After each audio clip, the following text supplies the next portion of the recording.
नमस्कार दोस्तों, the air news में आपका स्वागत है। मेरे साथ आज बीजेपी उम्मीदवार लीलाराम जी हैं और आज मेडिकल कॉलेज का ये दौरा करने के लिए आए हैं, तो बातचीत करने की कोशिश करते हैं। जी, आज मेडिकल कॉलेज का आप दौरा करने के लिए आए हैं, हमने बहुत दिखाया इस कॉलेज को।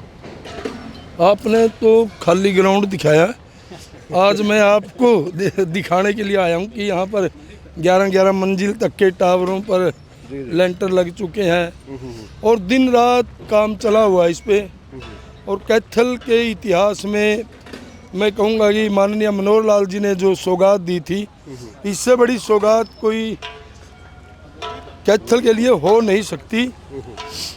और लगभग इस पर दिन रात जो काम चला हुआ है, कॉन्ट्रैक्टर बहुत बढ़िया है, वो काम कर रहे हैं और मेरे को लगता है कि साल डेढ़ साल के अंदर ये बनकर के तैयार हो जाएगा।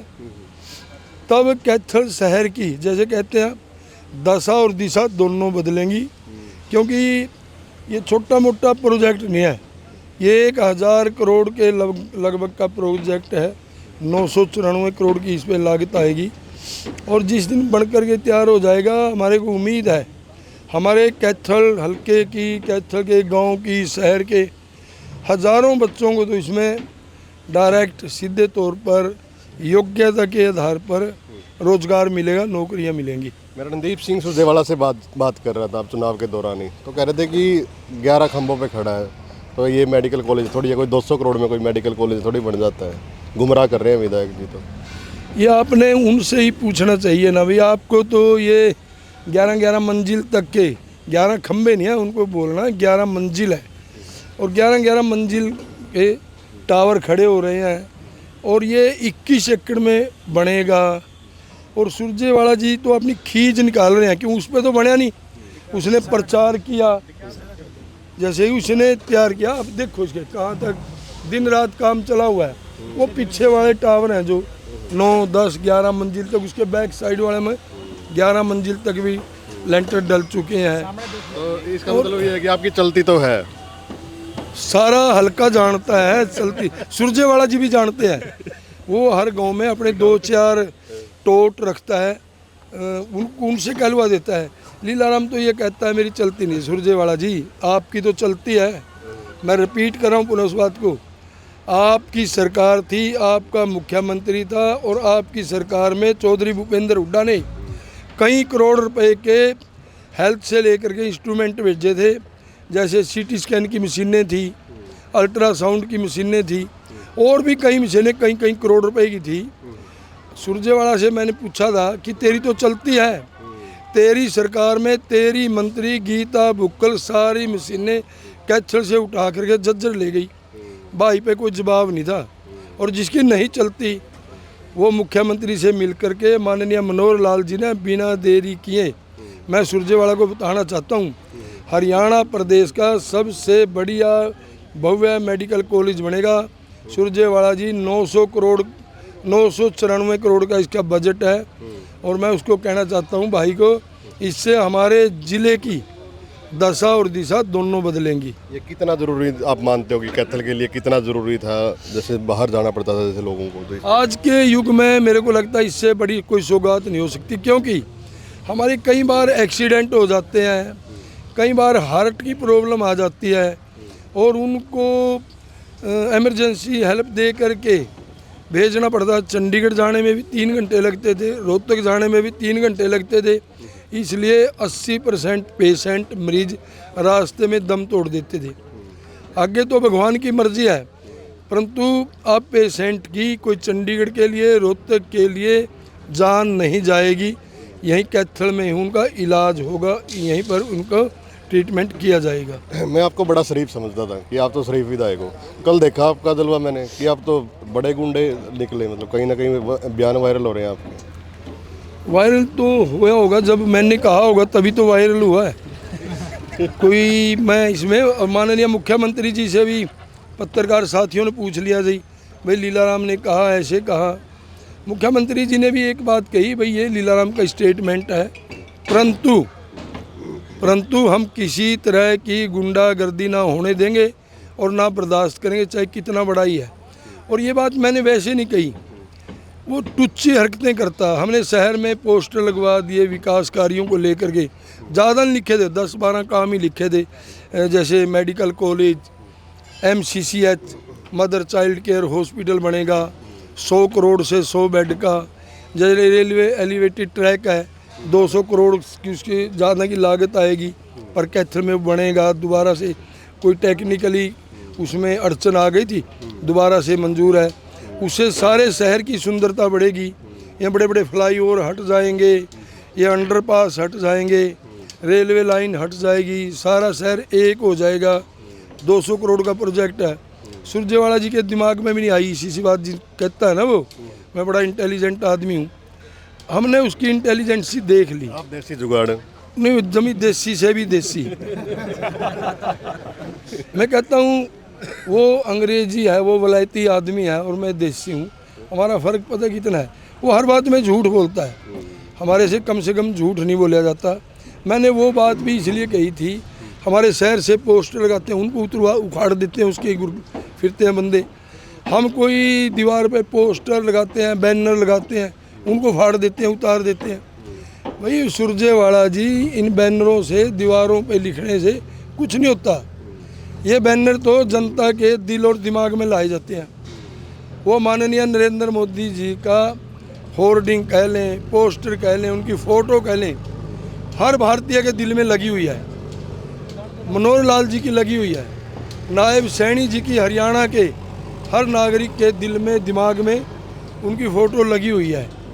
दीवारों पे बड़े बड़े होर्डिंग, नंबर 2 के पैसे से चुनाव लड़ रहे हैं, इनसे कुछ नहीं होने वाला। और मैंने इसलिए ही कहा था भाई चुनाव है, चुनाव की तरीके से लड़ें। अगर आप में ज़्यादा ये है ना भी मैंने बहुत विकास किया है, आमने सामने बैठेंगे, वो अपने प्रोजेक्ट बता दे, हम अपने बता देंगे, लोग सुन लेंगे, जनता फैसला कर देगी।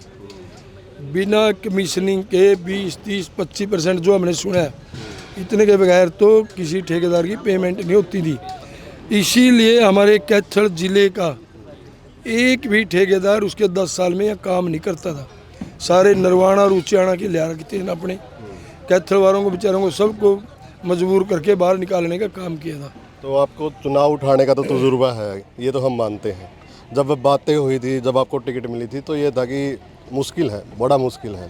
उसके बाद आदित्य को टिकट मिली तो ये हो गया भाई हाँ थोड़ा बहुत हो सकता है। लेकिन जैसे जैसे तारीख नज़दीक आ रही है तो आपका चुनाव भी थोड़ा हाइप पे जा रहा है। अब ये हो रहा है कि कुछ ना कुछ होगा, कुछ भी हो सकता है। आप क्या मानते हैं? कुछ नहीं होता, कमल का फूल खिलेगा, खिल गया 3-4 दिन पहले से खिल रहा है, वो खिल गया जी। अब लोगों ने कैथल की जनता ने साफ तौर पे कह दिया, मैं जाता हूँ ना, ये पैसे का भी खेल खेल रहे हैं।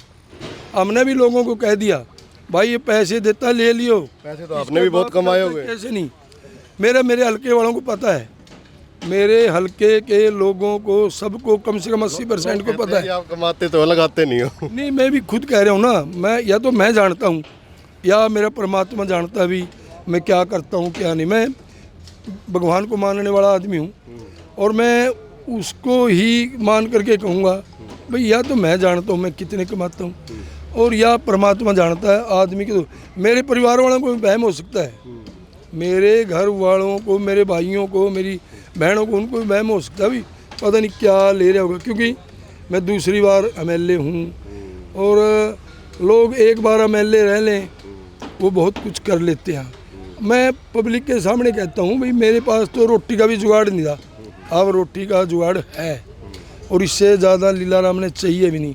ये ज़रूर है कि आजकल चुनाव के दौरान याद आती हैं ये बातें, बट फिर भी मेरे दोस्त मित्र भाई बंद, मेरी बरादरी के लोग, मेरे कैथल के छोटे बड़े व्यापारी मेरे को सहयोग कर देते हैं। मेरे को पैसे की कभी भी कमी नहीं आने दी और इसलिए मैं अपनी उससे बिल्कुल संतुष्ट हूँ कि हमने नंबर 2 का चाहिए भी नहीं जी। जब लोग वैसे ही भगवान बड़े बड़े काम साथ देता है फिर क्या ज़रूरत है। तो टी-शर्ट में आ रहे हैं तो आप? हाँ, सवेरे निकल जाते हैं ना, सवेरे फिर रास्ते में गेहूँ वाले ना फंस गया मैं, बोले जी गांव में लेके गए। आज गेहूँ गांव ने एक तरह से एक तरफा फैसला कर दिया। कल आपने क्योड़ गांव देखा होगा, 3-4 हज़ार लोग थे, हज़ारों ट्रैक्टर थे, कार बाइक ले करके। एक मैं कहूँगा हरियाणा में जिस प्रकार नवीन जिंदल जी के चुनाव में केवड़क ने रिकॉर्ड बनाने का काम किया था, 6700 गाँव में केवड़क गाँव की सबसे बड़ी लीड है। और अब फिर केवड़क गाँव रिकॉर्ड बनाएगा, ग्योंग गाँव रिकॉर्ड बनाएगा। और तो और मानस, बाबलदाना, सांगण, पड़ला, सजुम्मा और मतलब गुणा, सजुम्मा, ये गांव देवरा, कठवाड़, धोस, दीवाड़, सांपली खेड़ी जहां हम खड़े हैं, ये सारे गांव मिलकर के मुंदड़ी, खनौदा, सारे गांव हर चुनाव में रिकॉर्ड बनाने का काम करेंगे। रिकॉर्ड पता क्या है? हर गांव का कंपटीशन है। वो कहता वोट परसेंटेज में हम जाएंगे आगे। उन गांव का आपस में कंपटीशन है। आपने देखा होगा पहले कठवाड़ गांव वालों ने इतना बड़ा प्रोग्राम किया, किसान अपनी कंबाइन ले के आ गए। हम तो ना तो उनमें डीजल डलवाते, ना वो मेरे को कहते भी डीजल डलवाओ, हमारा अपने आप खर्चे करते हैं। सारे ट्रैक्टर उनके अपने आप थे।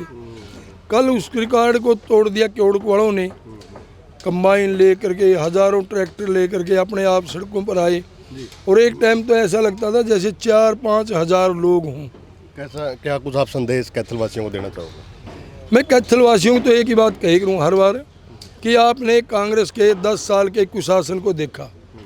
हर रोज़ अखबारों में, टीवी चैनलों में इनके मंत्रियों के, इनके नेताओं के घपले घोटाले आते थे, अखबारों की सुर्खियां बनते थे। हर टीवी चैनल पर कांग्रेस वाले मंत्रियों के, इनके घपले घोटाले चलते थे। और कांग्रेस राज में, एक कैथल में भी सुरजेवाला जी के बंदे, इनके गुर्गे, और पूरे हरियाणा में टेलीफोन कर करके फिरौती मांगते थे। आप जा कर के देखो गुड़गांव की तरफ, रेवाड़ी की तरफ, सोनीपत, रोहतक, झज्जर में क्या हाल था। लोगों का जीना हराम कर रखा था। लोगों के दुकानों, मकानों, प्लाटों पर कब्जे किए जाते थे। पिछले 10 साल से किसी की हिम्मत नहीं है किसी के मकान पर, दुकान पर, प्लाट पर कोई कब्जा करे, आंख उठा करके देखे। सरकार उसका ऐसा प्रबंध कर देती है कि बंदा याद रखता है। इसलिए मैं लोगों से अपील करूंगा, अपने शहर की, अपने हलके की, अपने ज़िले की, अपने प्रदेश की सुख शांति के लिए, अमन शांति के लिए भारतीय जनता पार्टी ही एक ऐसी मेडिसिन है जो कांग्रेसी चाहे घास हो और चाहे कांग्रेस पार्टी हो, उसको बिल्कुल साफ कर देती है, सफाया कर देती है। इसलिए भारतीय जनता पार्टी को अपनाएं, कमल के फूल का बटन दबाएं और माननीय नायब सैनी जी को दूसरी बार भारतीय जनता पार्टी की तीसरी बार सरकार हरियाणा में बनाएं। बातचीत करने के लिए धन्यवाद। धन्यवाद। तो मेडिकल कॉलेज से सीधे लीलाराम जी की बातें आपने सुनी हैं। आज दौरा कर रहे हैं, तो वीडियो को ज़्यादा से ज़्यादा आप लोग शेयर भी करें, कमेंट करें। धन्यवाद।